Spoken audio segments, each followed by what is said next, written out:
अस्सलाम वालेकुम, मैं हूं मुनीज़े जहांगीर और आप देख रहे हैं प्रोग्राम स्पॉटलाइट। नाजरीन, जुम्मे को एक बहुत बड़ा फैसला आने वाला है। नैब कोर्ट मियां नवाज शरीफ और उनकी साहिबजादी मरियम नवाज साहिबा को कन्विक्ट भी कर सकता है।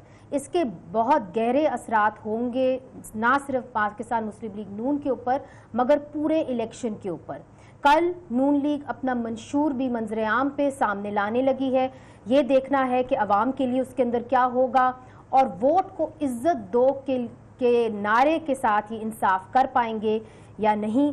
और फिर स्पॉटलाइट है जनाब शाहिद खाकान अब्बासी साहब के ऊपर, क्योंकि शाहिद खाकान अब्बासी साहब के ऊपर अभी तक एक तलवार लटक रही है लाहौर हाई कोर्ट की नाअहली की, इसलिए चूँकि उनको NA 57 से अपेलेट ट्राइब्यूनल ने नाअहल करार दे दिया गया था। उसके खिलाफ ये लाहौर हाई कोर्ट में गए थे और लाहौर हाई कोर्ट में अब इनका केस चल रहा है। तो हमारे साथ हैं जनाब शाहिद खाकान अब्बासी साहब। बहुत बहुत शुक्रिया जी again for giving us an exclusive interview and a live exclusive interview. सबसे पहले सब ये पूछना चाह रहे हैं, क्योंकि ट्विटर पे भी बहुत सारे सवाल आ रहे हैं, कि क्या मियां नवाज शरीफ साहब वापस आ रहे हैं? उनका इरादा है? कोई हतमी फैसला हुआ है? उन्होंने, मैंने अभी देखी तो नहीं, प्रेस कॉन्फ्रेंस की है जिसमें उन्होंने कहा है कि मेरी अहलिया बीमार हैं और क्रिटिकल कंडीशन में हैं और जब तक होश नहीं आता तो मेरी दरख्वास्त है कि इस फैसले को डिले किया जाए। और ये इंसाफ का तकाजा भी है, ये ह्यूमैनिटेरियन जेस्चर हर कोर्ट करता है। तो मेरा ख्याल है ये बेहतर एक बात होगी कि उनकी प्रेजेंस में ही इसका फैसला सुनाया जाए और उनको एग्जाम्पशन दी जाए टिल जो भी टाइम लगता है, हफ्ता 10 दिन 2 हफ्ते। मगर उनके गैर मौजूदगी में भी ये फैसला सुनाया जा सकता है और ये शायद सुनाया जाएगा जुम्मे को। तो मुझे इस बात का इल्म नहीं है कि गैर मौजूद सुना सकते हैं। जी सुना सकते हैं तो फिर वो उनकी कोर्ट की मर्जी है, मैं उस पर कुछ नहीं कहूँगा। मगर अभी कोई हतमी फैसला नहीं हुआ कि मियां नवाज शरीफ साहब कब आएंगे? नहीं, उन्होंने तो आज शायद, मैंने कहा ना प्रेस कॉन्फ्रेंस में देखी नहीं है, उन्होंने यही कहा कि मैं अभी नहीं आ सकता। तो बेहतर है कि कोर्ट, मैं चाहता हूँ मेरे सामने फैसला हो और बेहतर है कि कोर्ट इंतज़ार कर ले, जो भी टाइम चाहिए, हफ्ता 10 दिन चाहिए उसके लिए। कुछ आइडिया कि वो इलेक्शन से पहले वापस आएंगे कि नहीं? देखिए, वो तो इलेक्शन में आना चाहते हैं, इलेक्शन में हिस्सा लेना चाहते हैं, लेकिन एक मेडिकल कंडीशन ऐसी है उनकी अहलिया की जी, जो उनको होश में देखना चाहते हैं, जो कोई एक्सक्यूज नहीं है, बड़ी क्लियर है कि उनकी मेडिकल कंडीशन क्या है।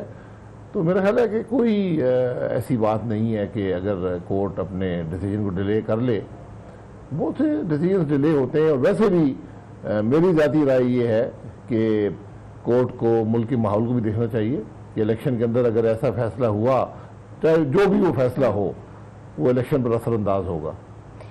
दूसरी तरफ से मियां मरियम नवाज साहिबा जो हैं, उनके बारे में भी सवाल किया जा रहा है कि क्या वो वापस आएंगी कि नहीं आएंगी? कोई हतमी फैसला हुआ? उनकी भी वालदा हैं, तो शायद वो एक एसोसिएशन हर एक की होती है। तो मेरा ख्याल है कि कोई ऐसी अर्जेंसी नहीं है इस डिसीजन की, थोड़ा इंतजार कर लें। अगर दूसरे लोगों के डिसीजन 2.5 साल डिले हुए हैं, रिजर्व रखे गए हैं, तो मेरा ख्याल है ये भी चंद दिन इंतजार किया जा सकता है। अच्छा जी, शहबाज शरीफ साहब जो आपके पार्टी के सदर हैं, वो अब कौमी हुकूमत की बात कर रहे हैं और सबको बहुत हैरत हुई कि वो कौमी हुकूमत की बात कर रहे हैं अगर पाकिस्तान मुस्लिम लीग नून इलेक्शन जीत जाती है। क्योंकि अभी जो गैलप पोल आया है उसके अंदर आपको बहुत छोटा सा मार्जिन है, आपको you are head of Pakistan Tehreek Insaf. मुझे ये बताइए कि शहबाज शरीफ साहब कौमी हुकूमत की बात क्यों कर रहे हैं?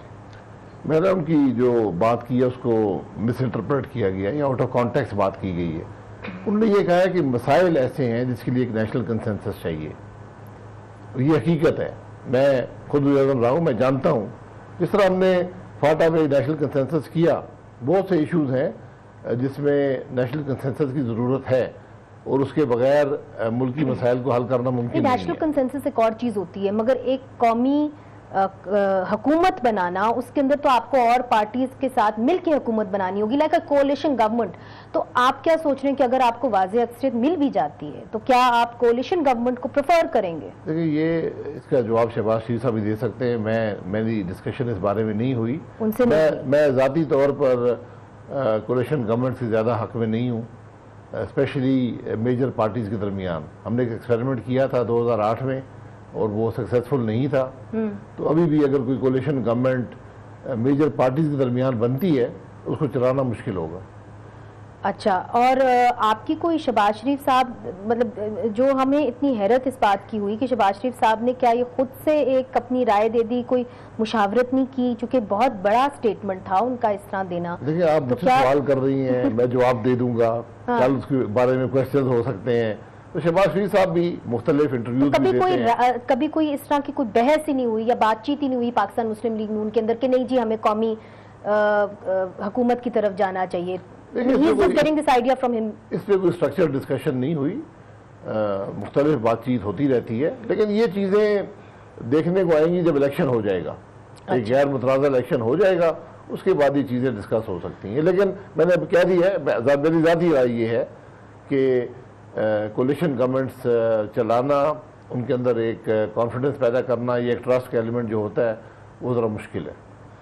कभी आपकी पार्टी के अंदर इस बात पर मुशावरत हुई कि इलेक्शंस को बॉयकॉट करना है, जो कि काफी मुश्किलात आपकी पार्टी को ज़ाहिर नजर आ रही है? कोई बात नहीं हुई। हमने 2002 के इलेक्शन में भी हिस्सा लिया, जो कि मेरे ख्याल पाकिस्तान की तारीख के बदतरीन इलेक्शन थे, और 2008 में भी यही कैफियत थी। वहाँ भी वो पहला मौका है कि बात हुई थी बायकॉट की, और इख्तिलाफ राय हुआ था, और बिलाखिर फैसला हुआ कि नहीं हमें इलेक्शन में हिस्सा लेना चाहिए, चाहे एक सीट भी ना मिले। तो क्योंकि उस वक्त ज़ेर-ए-ताब थी हर तरह से, तो एक बहुत अक्सरियती राय थी पार्टी के अंदर बल्कि कि इसका बायकॉट किया जाए। बल्कि इस बार किसी की भी ऐसी राय नहीं थी कि जी बॉयकॉट कर देना चाहिए इलेक्शन को। सब ये चाहते थे कि इलेक्शन हो। जी, मैंने अभी तक ये राय सुनी नहीं है, इस पर डिबेट भी नहीं हुई। तो हालात डेफिनेटली इलेक्शन जो है शफाफियत पर बहुत सी चीज़ें असरअंदाज हो रही हैं, जो कि नहीं होनी चाहिए थी। हमारी हमेशा ये ख्वाहिश रही है, मेरी ज़ाती दुआ भी रही है कि इलेक्शन शफाफ हो, क्योंकि अगर एक मुतनाज़ा इलेक्शन हुआ तो हुकूमत भी मुतनाज़ा होगी, उससे मुल्क की तरक्की पर असर पड़ता है। क्या वजह है कि पाकिस्तान मुस्लिम लीग नून इस बार इतने बड़े बड़े जलसे नहीं करी? क्योंकि 2013 में तो आपने बहुत बड़े जलसे किए थे, मियां नवाज शरीफ साहब ने बहुत सारे बड़े बड़े जलसों को एड्रेस भी किया था। जाहिर है इस बार तो एक प्रॉब्लम है, मगर शहबाज शरीफ साहब छोटी रैलीज को कर रहे हैं, इतने बड़े जलसे नहीं हो रहे। आप भी नहीं कर रहे इतने बड़े जलसे? जी, मियाँ साहब जब थे तो वो उन्होंने बहुत बड़े बड़े जलसे किए, पूरे मुल्क में किए। शहबाज साहब ने भी जलसे किए हैं, वो मुकामी सतह के एक कॉन्स्टिट्यूंसी के जलसे हैं। इस दफ़ा हर इलेक्शन कैंपेन के अपना माहौल होता है, इस दफ़ा का माहौल ज़रा फ़र्क है। मतलब मैं आपको ज़ाहिर तौर बता दूं कि इलेक्शन शुरू हुए तकरीबन एक हफ्ते का प्रोसेस हो गया है, तो मैंने इस एक हफ्ते में 6 दिन तो अदालतों में गुजारे, इसलिए इस पे मैं आऊंगी। मगर एक सवाल आपसे और करना चाहती हूँ, चूंकि शहबाज शरीफ साहब ने ये कहा है, उन्होंने कहा है जनरलों के साथ खारजा पॉलिसी और मईशत पर मुशावरत होनी चाहिए। तो इस तरह की कोई डिमांड थी कि जी मईशत के ऊपर और खारजा पॉलिसी के ऊपर आप हमारे से मुशावरत करें? नहीं, कोई डिमांड नहीं है। ये नेशनल सिक्योरिटी कमेटी में सब इश्यूज डिस्कस होते हैं, वहाँ पे फॉरेन मिनिस्टर भी होते हैं, वहाँ पे फाइनेंस मिनिस्टर भी होते हैं, तो ये सब चीज़ें वहाँ पर डिस्कस होती हैं। तो वो मुशावरत वैसे भी रहती है, तो उसमें तो होनी चाहिए मुशावरत। मिलिट्री लीडरशिप भी होती है, सिविल लीडरशिप भी होती है, होनी चाहिए, क्योंकि हर चीज़ असरअंदाज होती है आपकी डिफेंस कैपेबिलिटी पर भी, आपकी इकॉनमी पर भी, और एक बैलेंस होता है कि आप रिसोर्सेज किसको कमिट करते हैं और कैसे कमिट करते हैं। ये बड़ा डेलिकेट बैलेंस होता है। तो फिर वोट को इज्जत कैसे मिलेगी?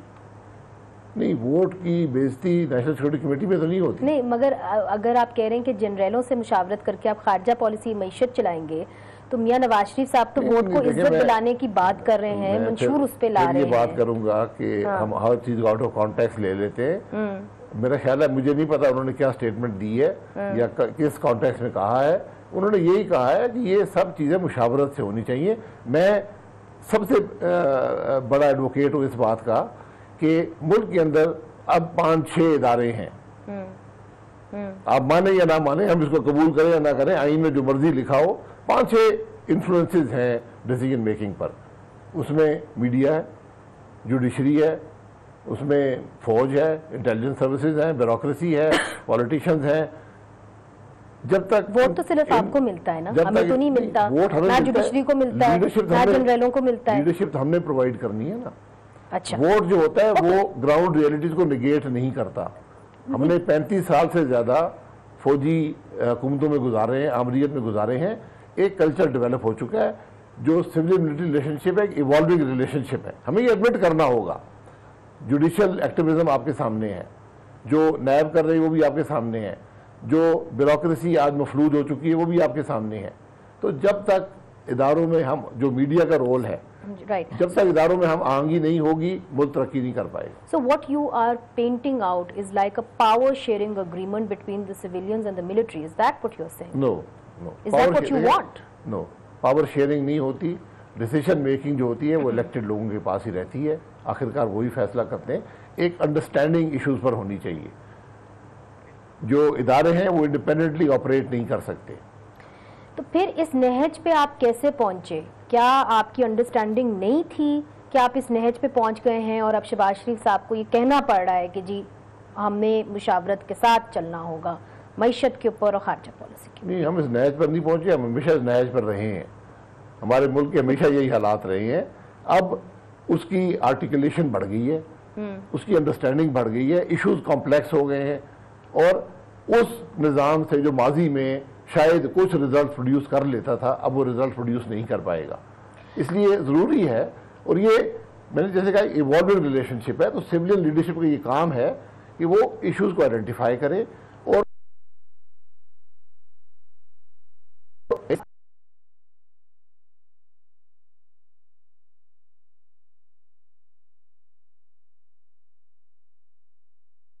साहब का एक और बयान आया है, पता नहीं आपने देखा कि नहीं देखा। उन्होंने कहा कि शाहिद खाकान अब्बासी साहब और शहबाज शरीफ साहब बार बार मियां नवाज शरीफ साहब को कहते रहे कि हम महाजा राय की तरफ नहीं जा सकते फौज के साथ, मगर उन्होंने हमारी कोई ना सुनी और शाहिद साहब को उन्होंने बता दिया वजीर आजम और अपने भाई को बना दिया सदर पाकिस्तान मुस्लिम लीग नून का। मैं देखें, चौधरी निसार साहब 31 साल की, मैं 31 साल से सियासत में हूँ, सियासी हलीफ हैं। मैं उनके बयान पर कोई कमेंट नहीं करना चाहता। उनको भी तकलीफ होगी और शायद मुझे भी कोई तकलीफ होगी। मैं सिर्फ ये कहूँगा, जो बातें घर के अंदर होती हैं वो पब्लिक में बयान नहीं की जाती। मेरा ज़िंदगी में यही तरीका रहा है कि जो बातें पार्टी की लीडरशिप बंद कमरे में करती है वो कभी भी पब्लिक नॉलेज नहीं। मगर आपको मालूम है उन्होंने एक और बयान दिया, उन्होंने कहा कि परसों मैं कौम के सामने आके बहुत सारे और जो राज हैं लीडरशिप के बारे में वो फाश करूंगा। जी करें जी, जो वो कर सकते हैं करें। इसी पार्टी का हिस्सा रहे हैं, अगर पार्टी को डैमेज करना चाहते हैं अब तो जरूर करें, कोई ऐसी बात नहीं है। पार्टी वो वफादार थे ना आपकी पार्टी के। एक शख्स, हाउ कम कि आप उनको हैंडल नहीं कर पाए? I mean he went to this extreme. What really happened between Mian Sahab? ये जाती फैसला है, मैं उस पर कोई कमेंट नहीं करना चाहता। उनके फैसले अपने फैसले हैं, वो उनको मुबारक हो। उसकी अच्छाई बुराई उनको उसका सिला मिलेगा। अच्छा, चलो अब आपके बयानात पे आ जाते हैं, चूंकि जो अभी अपेलेट ट्राइब्यूनल की तरफ से NA 57 की तरफ से एक आपके खिलाफ नाअहली हुई है, उसके ऊपर आपने एक बयान दिया जिसके ऊपर आज लाहौर हाई कोर्ट के जज भी आपके ऊपर बरहम थे और आपने उस वक्त कहा था कि मेरे खिलाफ तायात नाअहली का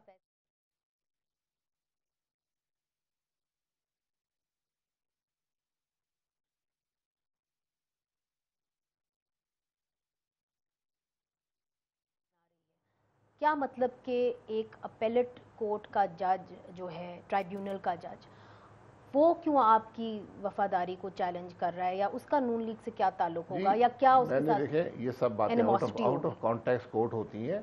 मैंने सिर्फ इतना कहा कि किसी को ये हक नहीं है, मैं इलेक्शन पिटीशन आई है, इलेक्शन पिटीशन का फैसला कर दें।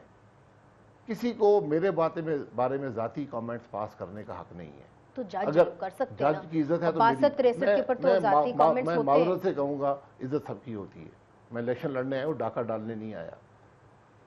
जो मेरी पिटीशन का फैसला कर दें, किसी को इख्तियार नहीं है कि मुझ पर जाती अटैक करे।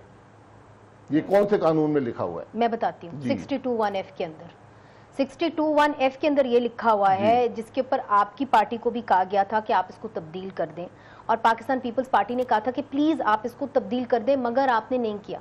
और 62(1)(f) जो एक फंदा बना था वो अब आपके गले में आके गिर गया। सवाल ये है कि अगर वो 62(1)(f ये कहता है कि आपको सादिक और अमीन होना है और उसके अंदर बहुत सारी इट्स ओपन टू इंटरप्रिटेशन, तो फिर अपेलेट ट्राइब्यूनल का जज भी करेगा उसको इंटरप्रेट। लिखा हुआ है unless declared by court of law. तो ये आपको सादिक या अमीन एक कोर्ट ऑफ लॉ डिक्लेयर कर सकता है, ये नहीं है सादिक और अमीन, किसी और शख्स के इख्तियार नहीं है उसमें। जिसके लिए आप लाहौर हाईकोर्ट में गए? जी नहीं, मैं कोई डिक्लेयर कर ही नहीं सकता, एक कोर्ट ऑफ लॉ कर सकता है।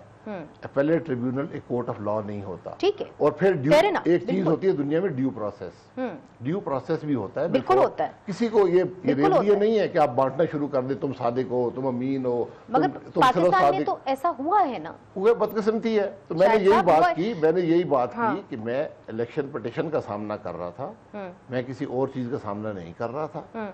इलेक्शन पिटीशन पे फैसला कर लें, मुझ पे जाती कमेंट्स, तुम ये हो, तुम फलाने हो, तुम ढींगे हो, तमाम सियासतदानों को जड़ से उखाड़ के फेंक देना चाहिए, ये बातें नहीं लिखनी चाहिए। अच्छा, एक और कमेंट लाहौर हाईकोर्ट के जज ने आज ही किया, जस्टिस मुज़ाहिर अली नकवी। उन्होंने कहा कि नवाज शरीफ की नाअहली पर आपने कहा, और आपके बारे में बात कर रहे थे कि मेरे वज़ीर आज़म हैं, नवाज शरीफ आपके वज़ीर आज़म हैं, क्या आपको ऐसा कहना चाहिए था?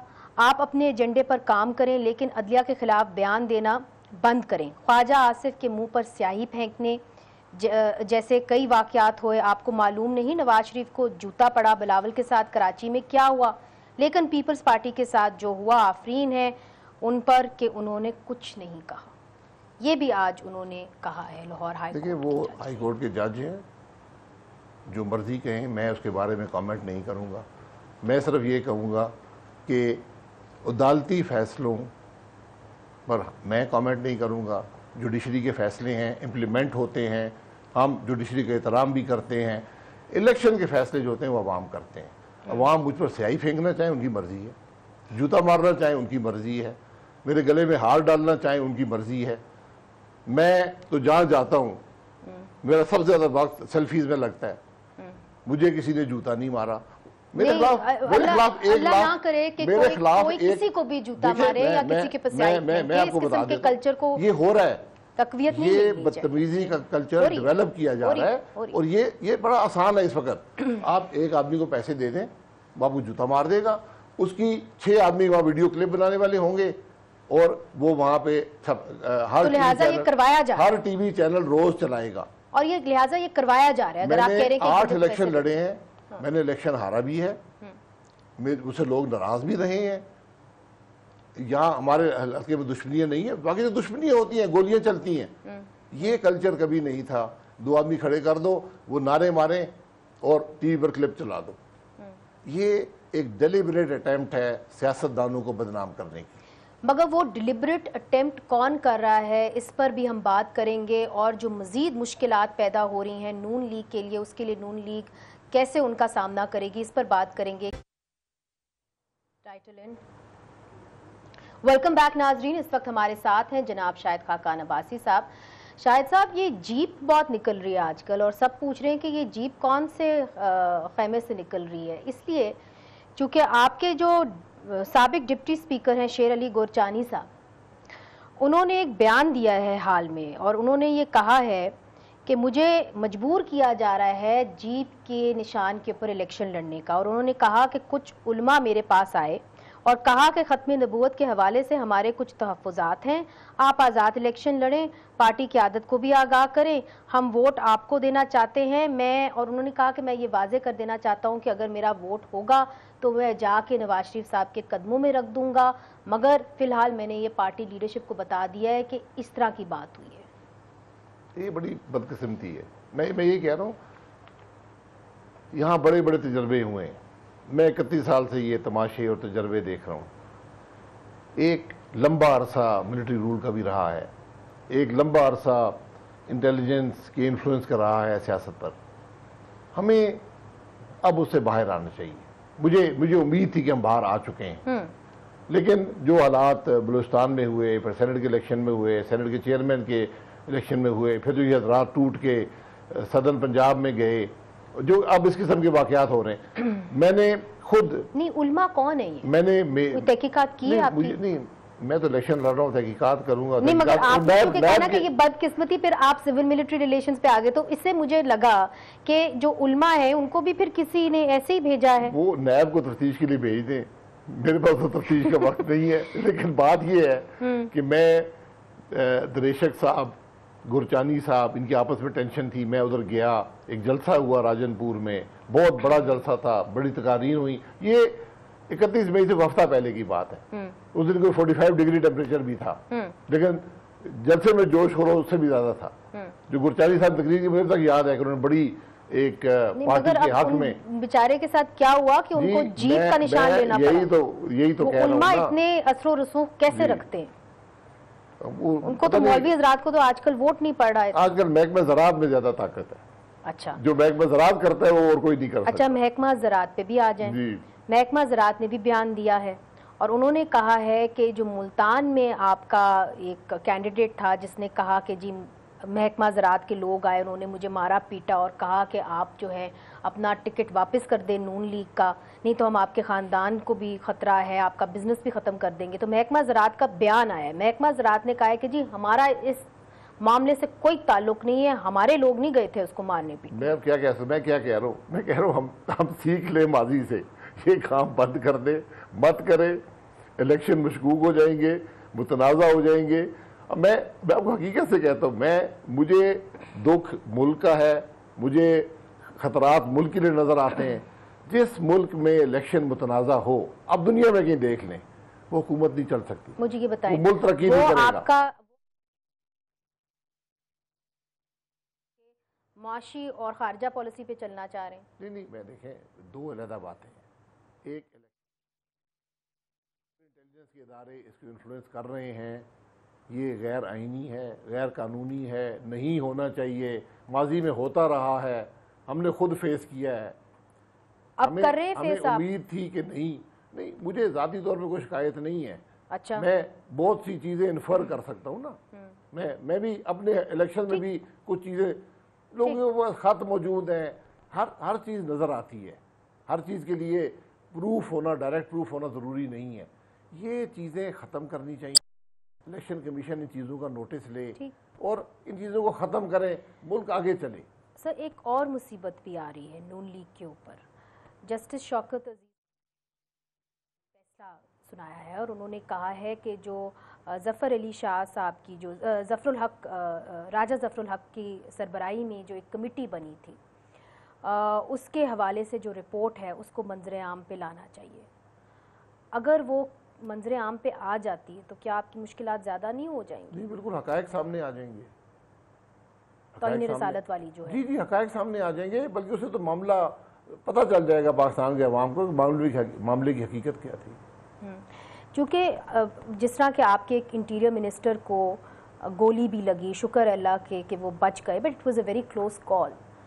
इन हालात के अंदर आपकी पार्टी के ऊपर नैब के ट्रायल्स चल रहे हैं, दूसरी तरफ से ये एक इल्ज़ाम लगाया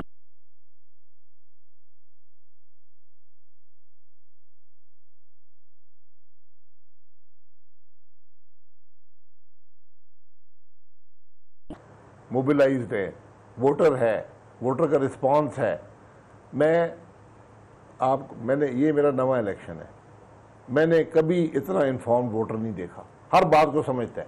मगर मियाँ साहब कहते हैं कि धांधली का अमल शुरू हो चुका है। मैं आपके सामने कह रहा हूँ, अगर नहीं भी हुआ, असरात नज़र आ रहे हैं, नहीं आने चाहिए।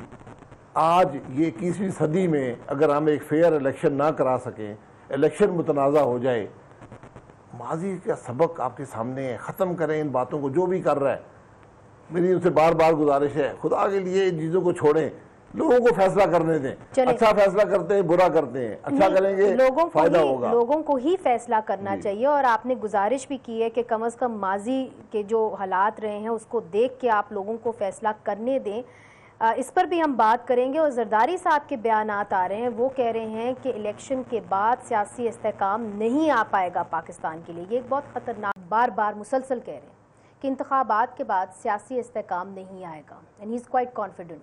वो ये कहते हैं कि संजरानी स्टाइल वज़ीर आज़म भी आ सकता है। वो ऐसा क्यों कह रहे हैं और आपको क्या लग रहा है? नहीं, वो बेहतर जानते हैं, संजरानी साहब को उन्होंने बनवाया था। उनसे बेहतर तो कोई नहीं जानता कि संजरानी स्टाइल वज़ीर-ए-आज़म क्या होता है। बात यह है कि अगर इलेक्शन मुतनाज़ा हुए तो हुकूमत स्टेबल नहीं होगी, ये मैं भी जानता हूँ, सब जानते भी जानते हैं, हर आदमी जानता है। इसलिए सबसे बड़ी ज़रूरत आज ये है कि जो इबहाम पैदा हो रहा है इलेक्शन में, इसको ख़त्म किया जाए इमीडिएटली, एक नज़र आए। Isn't it too late now? नहीं, it's not too late, it's never too late, it's never too late. एक क्लियर कट एक ये बात नज़र आए कि इलेक्शन में इंटरफेरेंस नहीं हो रही।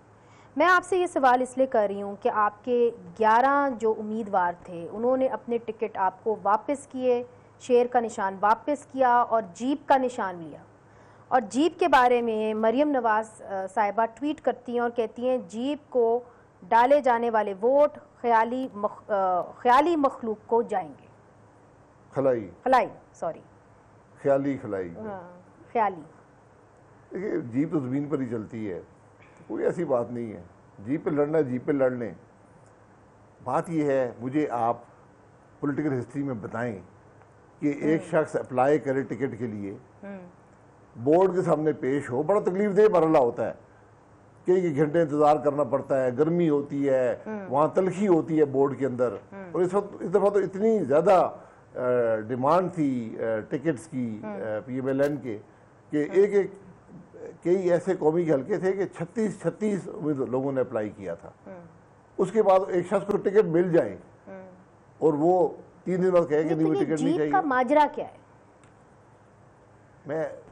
देखिए, मैं क्या स्पेकुलेशन कर सकता हूँ? मैं जो कहूँगा स्पेकुलेशन होगी ना, मेरे पास तो कोई प्रूफ नहीं है। उन उम्मीदवारों से पूछना चाहिए यार कि आप मैच्योर लोग हैं, आप MNA रहे हैं, वजीर रहे हैं, डिप्टी स्पीकर रहे हैं, क्या माजरा है? नहीं, उन्होंने कहा है कि हमारी क़यादत, गुरचानी साहब ने कहा है कि हमारी क़यादत को पता है कि हम क्यों जीप का निशान ले रहे हैं, हम तो मुसीबत में हैं, अपने आप को बचाने के लिए निशान ले रहे हैं। वो तो ये कह रहे हैं कि ज़रूरत इस बात की है कि इलेक्शन कमीशन इन चीज़ों का नोटिस ले और ख़त्म करें इन चीज़ों को। इबहाम मत पैदा हो इलेक्शन के अंदर, मेरा आपसे एक मासूमाना सवाल ये है कि आपको हम वोट देते हैं, देखने में तो आप सबसे ताकतवर कुव्वत है, सियासतदान। अब बेचारा इलेक्शन कमीशन जिस चीज़ को आप ना ख़त्म कर पाए, वो इलेक्शन कमीशन कैसे ख़त्म करेगी? हम तो इलेक्शन लड़ रहे हैं ना, हम तो इलेक्शन लड़ रहे हैं। तो अब जीप पे कोई इलेक्शन लड़ना चाहता है तो मैं क्या कर सकता हूँ? वो कहे मुझे शेर नहीं चाहिए, मैं जीप पे बैठूंगा। भाई आप बैठ जाए जीप पे, फिर क्या होगा, आगे क्या होगा? बात तो ये है ना, चले आप जीप पे बैठ गए, अब क्या होगा? चले, अब तो फिर इलेक्शंस के बाद ही हमें पता चलेगा कि क्या होगा या क्या नहीं होगा। मगर जीप की हुकूमत तो नहीं आएगी ना, ये तो वाज़ेह है। नहीं, मगर अच्छा, अगर जीप की हुकूमत तो नहीं, कोई आदमी भी एक जमात जो हुकूमत में आ सकती है उसको छोड़ के जीप पे नहीं बैठता। नहीं, ये बात सही है, मगर लेट्स से कि आपकी हुकूमत आ जाती है, या लेट्स से कि इमरान खान साहब की हुकूमत आ जाती है, तो इमरान खान साहब के साथ कोलिशन में कौन बैठेगा? जीप ही बैठेगी, और कौन बैठेगा? जीप बैठेगी। और मुझे ये बताइए कि जरदारी साहब और मियां नवाज शरीफ साहब जो बयानात दे रहे हैं, वो दोनों एक ही बात कर रहे हैं, दुख दोनों के एक ही हैं, तो इतनी दूरियां कैसे हैं? क्या ये दूरियां ख़त्म हो सकती हैं इलेक्शन के बाद? दुख मुल्क का दुख है। अगर इलेक्शन मुतनाज़ा हुआ, मुल्क में तरक्की रुक जाएगी, हुकूमत मुतनाज़ा होगी, ये जीप मुतनाज़ा बन जाएगी। इन चीज़ों से आज भी वक्त है कि बचें, ख़त्म करें इन मामलात को, इलेक्शन फ्री एंड फेयर होने दें।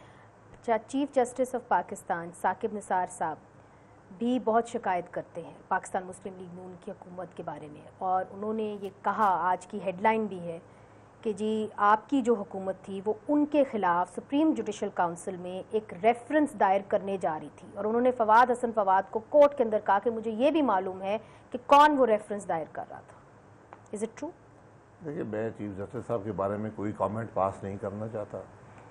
ये बड़ी सीधी बात है, मुल्क के चीफ जस्टिस हैं, उनकी एक इज़्ज़त है, एक मुकाम है, जुडिशरी का एक मुकाम है। मैं जुडिशरी की इज़्ज़त करता हूँ, इसलिए इन डिबेट्स में नहीं पढ़ना चाहिए। कल आपका मंशूर सामने आ रहा है, उसके लिए वोट को इज़्ज़त दो का क्या आपके नज़दीक क्या आप इंतज़ाम करेंगे? क्या चीज़ होगी वोट को इज़्ज़त दो लेने के लिए? वोट को इज़्ज़त देने का पहला जो स्टेप है कि इलेक्शन गैर मुतनाज़ा हो। अगर इलेक्शन ही मुतनाज़ा हो गए तो वोट की आधी इज़्ज़त तो वही ख़त्म हो गई। उसके बाद वोट को इज़्ज़त दो का मतलब सिर्फ एक मतलब है कि मुल्क आइन के मुताबिक चले, हर इदारा अपनी आइनी हदूद में रहे और मुल्क की तरक्की के लिए काम करें। अच्छा, दूसरा, अब आप इलेक्शन लड़ रहे हैं NA 53 का, तो डेफिनेटली लड़ रहे हैं। NA 57 के ऊपर भी अल्लाह करे आप लड़ें, we wish you the best of luck for that. मगर NA 53 के ऊपर चूँकि ये आपकी जो कंस्टिट्यूंसी है वो सुन रही होगी आपका ये इंटरव्यू, वहाँ पे CDA की तरफ से पानी का बहुत मसला है, टैंकर्स के लिए लंबी लंबी कतारों में खड़ा होना पड़ता है, नहीं तो बड़ा महंगा है टैंकर लेना। तो पानी के हवाले से आप उस कंस्टिट्यूंसी के लिए क्या करेंगे? देखिए, पानी ये कंस्टिट्यूंसी अर्बन भी है और रूरल भी है, दोनों के अपने मसाइल हैं। अर्बन एरिया में पानी के जो मसाइल हैं ये हल तलब हैं। हमारी हुकूमत ने इस पर काफ़ी काम किया है, अभी तक वो पूरी तरह मसाइल हल नहीं हुए। इसके लिए एक जामे मनसूबा बनाना पड़ेगा और आपको एक गाजी बरोथा से एक स्कीम है जो आपको बनानी पड़ेगी, वही एक सोर्स है पानी का। लेकिन फिर वहाँ पर जो आपका वाटर रिकॉर्ड है उसके इश्यूज आएंगे। तो ये बड़ा कॉम्प्लेक्स इशू है इस्लामाबाद के लिए वाटर का। अब जिस रिवर से लाएंगे, ग्राउंड वाटर यहाँ बहुत डीप हो गया है। पहले यहाँ आपको 50, 80, 100 फुट में पानी मिल जाता तो वो नहीं था, हो सकता। अब 250-300 में चला गया। वो भी मुश्किल है। जो एनकैशमेंट एरियाज हैं, तो आपका मंसूबा क्या होगा? जी, मेरा ये मंसूबा है कि आपको एनकैशमेंट एरियाज जो हैं वहाँ पर डैम्स को बेहतर करना होगा, वहाँ पर पानी की स्टोरेज को बढ़ाना होगा और वो पानी यहाँ पर इस्तेमाल हो, ये इसकी पॉसिबिलिटी है। और फिर वाटर कंजर्वेशन के मेजर्स यहाँ पर आपको इम्प्लीमेंट करने पड़ेंगे। शाहिद खाकान अब्बासी साहब, बहुत बहुत शुक्रिया हमें ये इंटरव्यू देने का। हम उम्मीद करते हैं कि आप दोनों हलकों से अपना इलेक्शन लड़ पड़ेंगे और आपको ज़राअत का जो महकमा है वो ज़्यादा तंग नहीं करेगा। आज के लिए इतना ही नाजरीन, खुदा हाफिज़।